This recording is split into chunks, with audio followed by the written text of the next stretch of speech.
pessoal, a partir de hoje teremos alguns vídeos onde vou responder as perguntas que vocês deixaram nos comentários dos vídeos anteriores. Achei interessante essa interação com vocês, então continue mandando suas dúvidas e críticas. A maior parte dos comentários foram críticos, né? Feito pelas nossas amigas, amigos testemunhas de Jeová, pessoas que eu amo. Então pode continuar enviando seus comentários. Então vamos dar início. Primeiro vou deixar aqui um comentário feito no vídeo anterior e em seguida então darei uma resposta.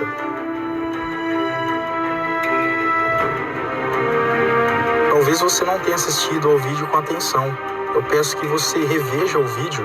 Aqui você nota que ele faz um apelo à ignorância. Você não entendeu meus argumentos porque você não prestou atenção. Não. Foi visto o vídeo e ele não tem base nenhuma nas escrituras. Esse vídeo ele foi feito com a tentativa de negar um princípio básico, que Jesus é menor que o pai dele. Isso é fato nas escrituras, as escrituras sempre deixaram bem claro. Este vídeo ele é proveniente de uma resposta que ele deu para o Wesley, que o Wesley fez, dizendo o seguinte, que ali Jesus em Apocalipse 3:12, ele chama Jeová de meu Deus, ou Pai de meu Deus. Por isso, a superioridade do Pai sobre o Filho. Ele está tentando negar algo simples e bem claro nas Escrituras. Tudo isso para dar base a uma doutrina antibíblica chamada Trindade.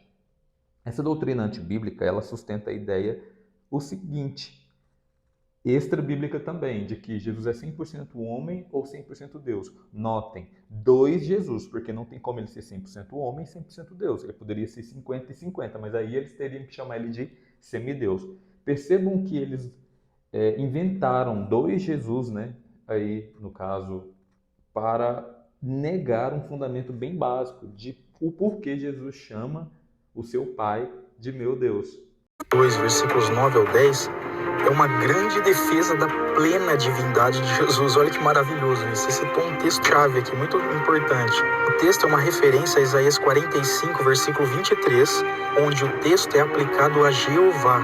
E em Filipenses capítulo 2, o texto é aplicado a Jesus, ou seja, Jesus é Deus Jeová. É uma infantilidade tão grande dizer tal termo foi aplicado a essa pessoa, logo ela tem essa identidade. A Bíblia faz isso várias vezes. Por exemplo, em Esdras, diz que Artaxerxes era rei dos reis. Logo tal termo é aplicado para Jesus, para Jeová. É lícito dizer que Artaxerxes é o rei dos reis? No mais pleno e alto grau? Não. Então isso é uma infantilidade teológica muito grande. Mas Jeová é Jesus? Não. Uma profecia messiânica prova isso. Jeová declarou ao meu Senhor: sente-se à minha direita, até que eu ponha os seus inimigos debaixo dos seus pés. Essa profecia messiânica depois ela é citada em Mateus 22. O Senhor da profecia é aplicado a Jesus Cristo. Então, como é que Jeová pode ser Jesus se Jeová disse ao meu Senhor Jesus: sente-se à minha direita? Esse argumento ele cai por terra. Falhou, miserável.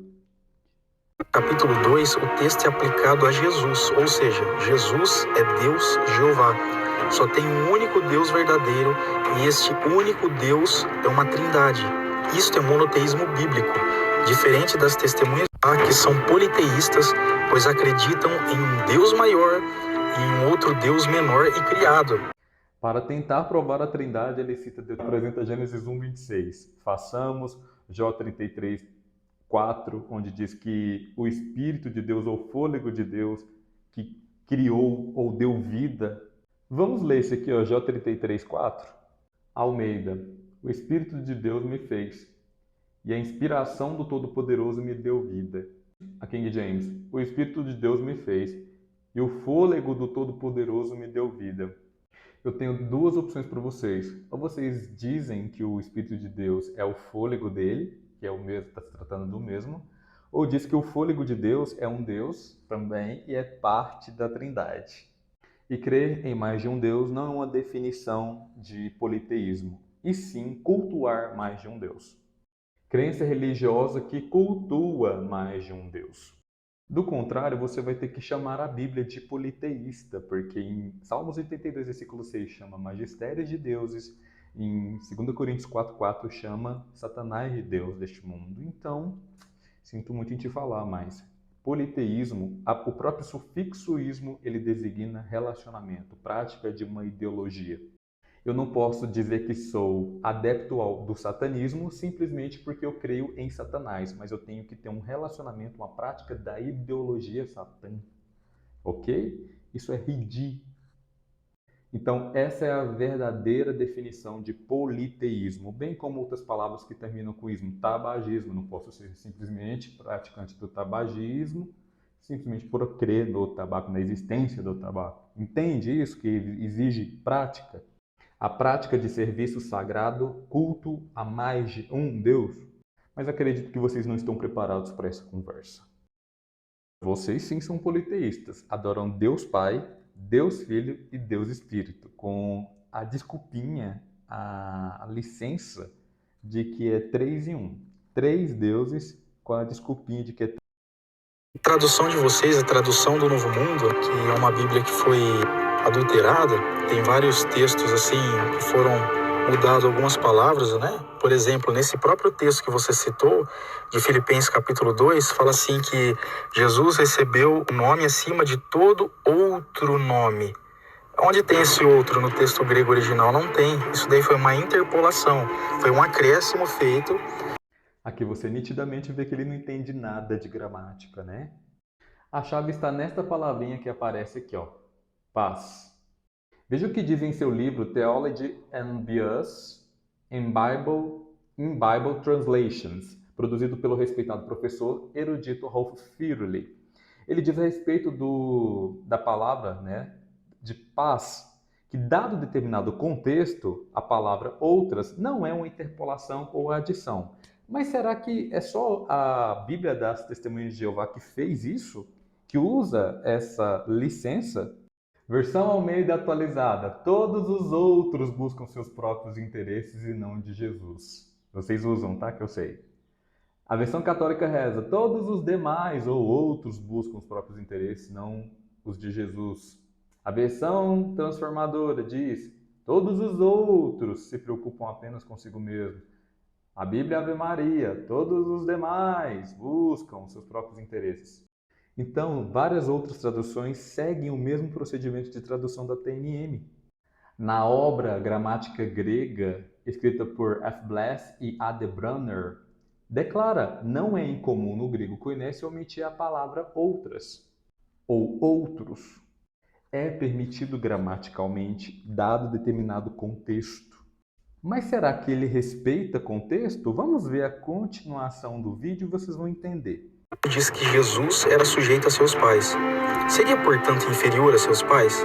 Jesus era inferior a seus pais?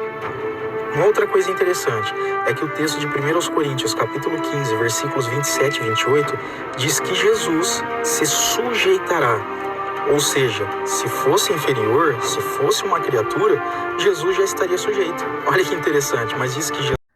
Olha o artifício que ele utiliza, um argumento vago para tentar embasar a sua defesa. Jesus era inferior aos seus pais por estarem sujeitos a ele? Eles, no caso, né? Inferior de que modo? Depende bastante. Por exemplo, Jesus era inferior biologicamente a seus pais? Não, pois ele era perfeito.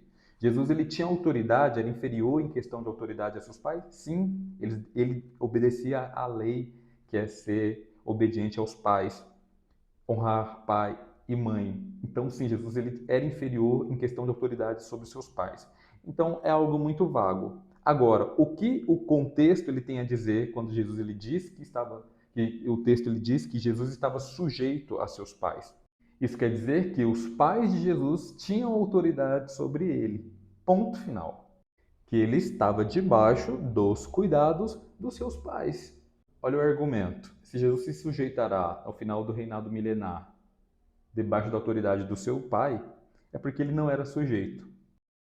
O contexto está falando de quê? Pois ele tem de reinar. Está falando do reino que está no controle de Jesus. Ele reina para o seu pai.